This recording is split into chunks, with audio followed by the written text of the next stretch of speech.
Kemi Badenoch is with me this morning, Secretary of State for Business and Trade. I don't think I've ever interviewed you in the flesh before. Good Morning. to see you, exciting.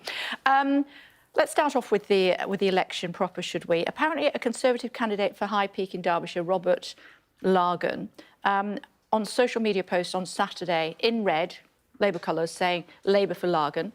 And then in the Reform colours, he said Reform for Robert. But he is a Conservative candidate.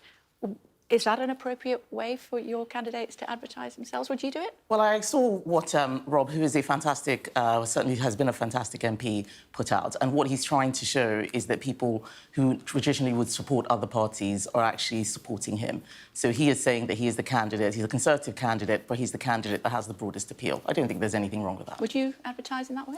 Everybody has their own way of doing things. It's not for me to...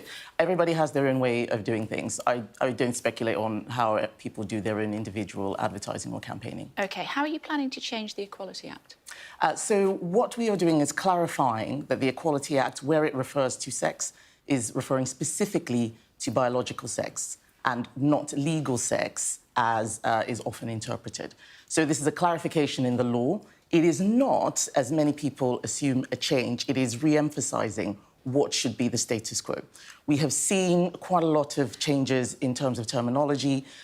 In the law, sex and gender were used interchangeably. Now we don't do that. So what we're doing is making sure that people understand what the law says. We've seen a lot of problems with people misinterpreting the law. OK. So if this was such a big issue, why didn't you change it sooner? Oh, well, there's so many things that we had to do first. The biggest reason is because of what Scotland was doing with its gender recognition bill, the SNP, I should say, the Scottish Government. That actually took up quite a lot of bandwidth. There was a legal case with for Women Scotland and a Haldane judgment that showed that there were issues here that we needed to make sure we understood before we put out a policy. And it's something that I'd actually been working on. But unfortunately, the election was called before we would have been able to lay the legislation in September. I think it is right that we still continue to do so and that people understood what our intention was and what we can do with that legislation. I mean, I've read your piece, and there are obviously extremes, and those people need to be protected. Extremes? Yeah, but what about those that are somewhere... What do you mean by extremes? Well, you tell me what you actually meant by your article this morning. I didn't write anything about extremes. Let me ask you about I'm just asking what you mean. I'll do the questions, if you don't mind. I didn't understand your question. OK, well, let me ask it in this way, if I may. Transgender athletes, how will they be able to compete? Will there be, say, in the Olympics, would you find yourself in a position where transgender men had their own category, transgender women had their own category, and then women and men? How does that work? So what we're not doing is giving instructions to different sporting bodies. We're making it very clear what the law is, that there is a difference between identifying as a different gender and what your biological sex is. We believe that sports is something where there are sex categories for a specific reason. People compete in women's sports because they're biological women, not because they identify as women. It is for sporting bodies to be able to manage that. Transgender athletes are not stopped for competing.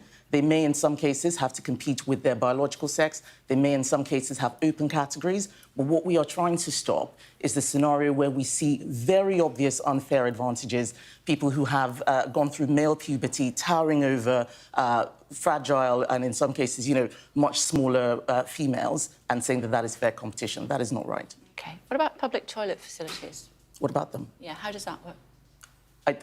I don't understand the question. OK. Let me try and explain it. So, you have male toilets and you have female toilets. What would you like transgender people to do? So what we have continually and repeatedly said is that we are re-emphasising the status quo.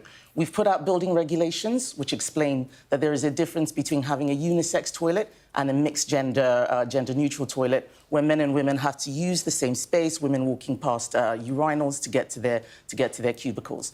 We have not said that transgender people can't use specific toilets. What we have said is that they must provide toilets for single sexes as well. And if you provide for all, that is genuine inclusion.